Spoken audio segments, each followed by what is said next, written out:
Welcome back to The Forge. We're going to be looking at 6:18, which is the very last saying in the Gospel of Thomas manuscript. It links with the previous sayings and the themes that they had, and it rolls across into 6:18. But it also has its own standalone theme that runs through it. So let's just read out 6:18 and then we'll look at all the links and the complexities that go with it afterwards.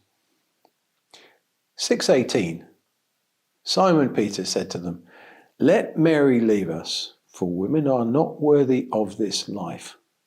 Jesus said, "Behold, I will lead her to make her a male, so that she will also be a living spirit resembling you males. For every woman who makes herself male will enter into the kingdom of heaven." 6:18, we examined in all of its details in evolution. What it contains is the theme of continuity. That continuity of the global consciousness, which needs a physical person to continue that consciousness in the physical world.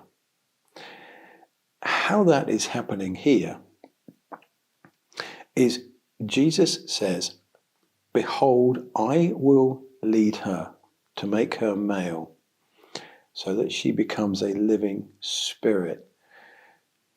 Jesus is saying, I will pass that consciousness into her. I will pass that across. That is the teacher enlightening the student. This is Mary awakening. In the saying, Simon Peter says, "Let Mary leave us, for women are not worthy of this life." That shows us a lot about Simon Peter. That one line shows us that he is still stuck in his beliefs about how the world works and the roles that men and women have. Jesus is saying, when I come into her, when this consciousness comes into her, she will become a leader like you males. He's putting her on an equal standing. He's putting her in that position of authority and saying, hey, externally you'll see her as a woman, but she has every right and the consciousness within her to lead you disciples. And it is because she is awakening. She has found unity. She is connected to both physical and non-physical, and it won't be her physical human appearance that is the thing that people will follow. It will be the connection that they have to the consciousness, to what she says, to how she acts, to the hidden things that she will reveal to them. And yet we can still see that even the disciples were stuck in their place of their bonds to the old religions. They are still immersed in the world system and how that dictates people should act and behave. It's a wonderful insight that we can still see is relevant now, that people get locked into their beliefs, which become facts. There are these factual things that we do which are actually thoughts, which are actually beliefs. But they are the very barriers that stop us from progressing. They're the barriers that stop us from connecting to the non-physical dimension. For every woman who makes herself male, this is not to do with male and female energies, to do with yin and yang. This is to do with the conscious state that you discover, whether you are male or female. The living spirit has no gender.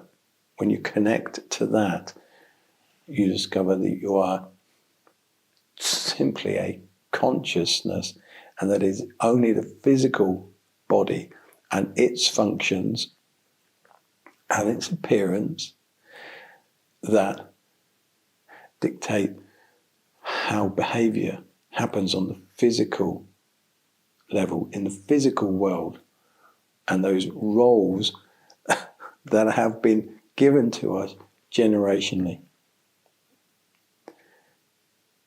There is an equality here, that this path is for everyone who gets this calling, and that global consciousness will be your guide. It will be your support. If you are on this path, you are there regardless of what gender you are, what background you have, what part of the world you're from, what colour skin you have. None of that makes any difference. If you are a person of potential, if the living spirit has chosen you to awaken, it is happening on purpose. It is not accidental. This path is a global path. It is a global message that we are being given. When you awaken, you all have equal standing. It's an astonishing last message. 6:18 also links back into 6:17 and 1.2 and 1:17. It is asking us to look inside, to retune our senses, retune our perception, that we cannot find what we're looking for in a location or a place. We are also being told that there is an evolutionary process that we are part of as a species. This is where we're going. Now, we may be the first ones, but we won't be the last ones. This consciousness is now coming through into the physical world. It is entering and changing and evolving individuals.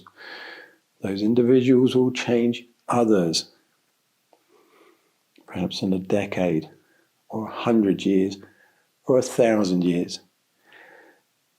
This will be the evolutionary journey that humans are on, and it is about recognizing what they truly are and how they can interact with that.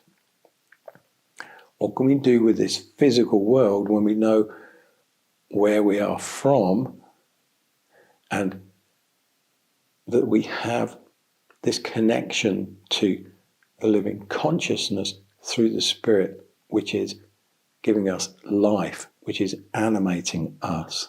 So that is the end of the Gospel of Thomas.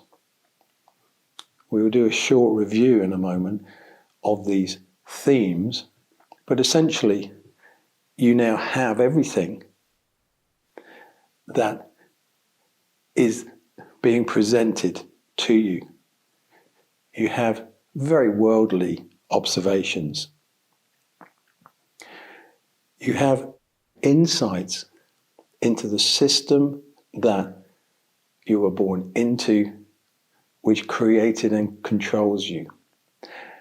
And you have insights and knowledge into the non-physical dimension, which is there for you to awaken into. When you do that, this place of unity happens, and you find that you are from that place which is undivided, and that you also have this theme that runs through you, which is, I am, I exist. But what am I? And it is that discovering of the physical and the non-physical dimension which will be the next stage for you to explore.